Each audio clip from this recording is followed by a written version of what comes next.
नमस्कार दोस्तों, इस वीडियो में आपका हार्दिक स्वागत है। मैं हूं पत्रकार योगेंद्र योगी।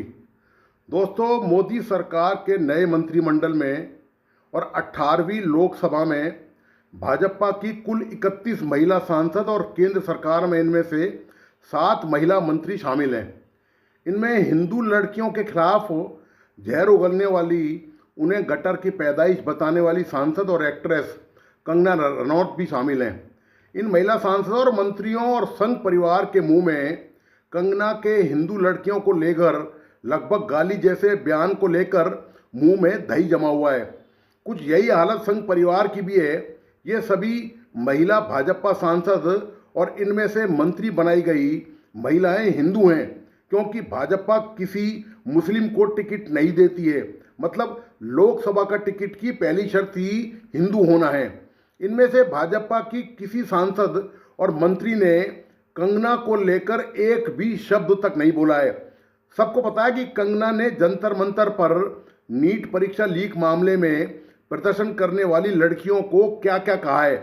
इसके बावजूद भी एक भी भाजपा महिला सांसद और मंत्री ने विरोध दर्ज कराना जरूरी नहीं समझा। वैसे जो बात एक्ट्रेस और सांसद कंगना ने हिंदू लड़कियों के लिए कही, यदि गलती से वो ही बात कोई मुसलमान मौलवी या नेता बोल देता तो अब तक उसका घर बुलडोजर से ढाया जा चुका होता। वह राष्ट्रद्रोह के आरोप में जेल में बंद होता। जिस तरह से पर्यावरणविद सोनम वांगचुक को सरकार ने आमरण अनशन करने पर लद्दाख के मुद्दे को लेकर, वहां की स्वायत्तता की मांग को लेकर राष्ट्रद्रोही बताते हुए जेल में बंद कर दिया था, तो सोशल मीडिया पर मुस्लिम महिलाओं पर इस मुद्दे को लेकर कमेंट की बाढ़ आ गई होती यदि कोई मौलवी और मुस्लिम नेता इस मुद्दे पर कुछ बोल जाता। लेकिन यह सब इसलिए नहीं हुआ क्योंकि कंगना भाजपा की सांसद हैं। सवाल कंगना के विरोध का नहीं, उसकी गटर छाप भाषा का है। असली आपत्ति इस बात को लेकर है, लेकिन किसी भी भाजपा महिला सांसद और मंत्री को कंगना के बयान पर कोई आपत्ति नहीं है। मौन रहने का मतलब भी समर्थन करना ही होता है।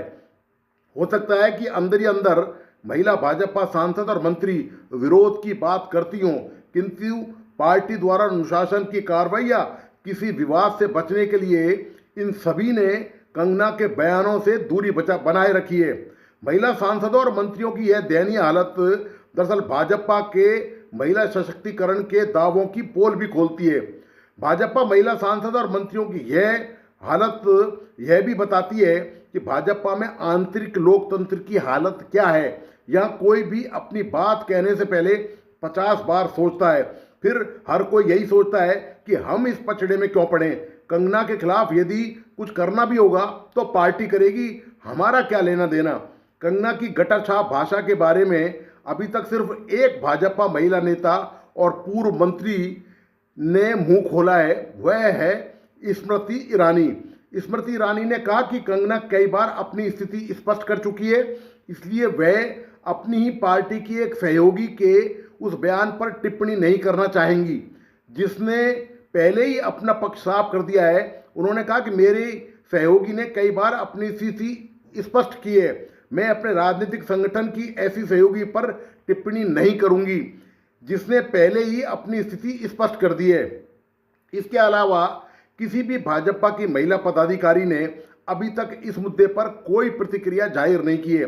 वैसे बताता चलूं, कंगना के मामले से लगभग पलायन करने वाली स्मृति ईरानी बहुत तेज तर्रार और प्रतिक्रिया देने में माहिर मानी जाती रही हैं। हालांकि लोकसभा चुनाव हारने के बाद ईरानी हाशिए पर चली गई हैं। वैसे भी जब केंद्र और ज़्यादातर राज्यों में भाजपा की ही सरकारें हैं तो ईरानी क्या बोलेंगी। फिर चुनाव हारने के बाद ईरानी का बचा खुचा जोश भी जाता रहा है। एक दौर था जब केंद्र में कांग्रेस की सरकार थी, तब स्मृति ईरानी के तेवर कलेवर देखने लायक थे।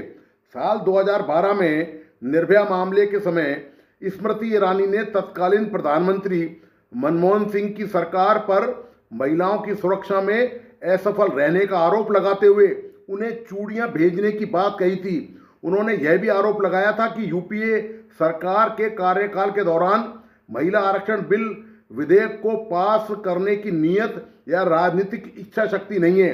उन्होंने यह भी आरोप लगाया कि मनमोहन सरकार के समय गांधी परिवार के हस्तक्षेप के कारण पूर्व प्रधानमंत्री को कई बार असहज स्थितियों का सामना करना पड़ा।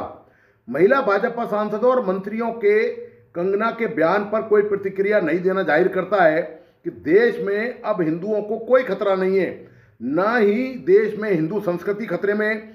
वैसे ये खतरे में तभी मानी जाती हैं जब भाजपा बताती है और हुंकार भरती है।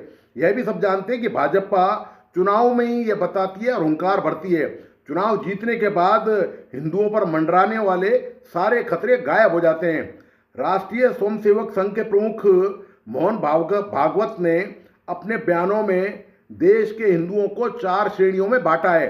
गर्व से खुद को हिंदू कहने वाले, सामान्य रूप से हिंदू मानने वाले, डर या संकोचवश धीरे से बताने वाले और अपनी पहचान भूल चुके लोग।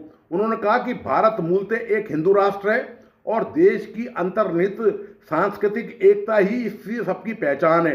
अब सबसे बड़ा सवाल यह है कि कंगना रनौत ने जिन हिंदू लड़कियों को गटर की पैदाइश बताया है, उन्हें कौन से हिंदुओं की श्रेणी में रखा जाए और खुद कंगना को किस श्रेणी के हिंदुओं में रखा जाए।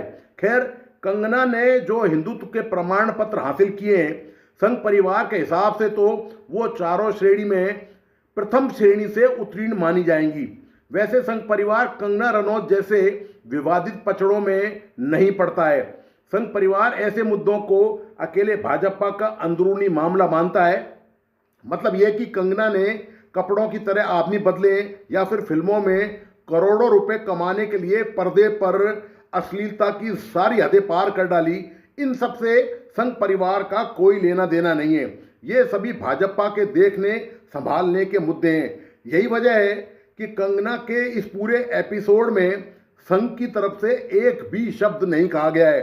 बाकी रहा सवाल उन लड़कियों का जिन्हें गटर की पैदाइश और पैसे के लिए किसी के साथ सोने वाली, तो इनकी श्रेणी शायद संघ परिवार को अलग से बनानी पड़ेगी। एक दौर था जब साध्वी और बाद में मुख्यमंत्री तक बनी उमा भारती और ऋतंबरा को हिंदुत्व और राम मंदिर के मुद्दे पर आग उगलने वाली नेता माना जाता था। इन दोनों महिलाओं ने हिंदुत्व के तमाम तमगे हासिल किए थे। अब शायद यही दर्जा कंगना रनौत को मिल जाए। तो दोस्तों, आपको आज का विश्लेषण कैसा लगा, प्लीज़ अपने लाइक एंड कमेंट के साथ बताइए। इस वीडियो को अपने दोस्त और परिजनों को जरूर शेयर करें। मेरा तमाम दोस्तों से आग्रह रिक्वेस्ट है कि प्लीज़ इस YouTube चैनल को सब्सक्राइब करें, लाइक करें एवं बेल आइकॉन का बटन जरूर दबाइए। धन्यवाद, नमस्कार।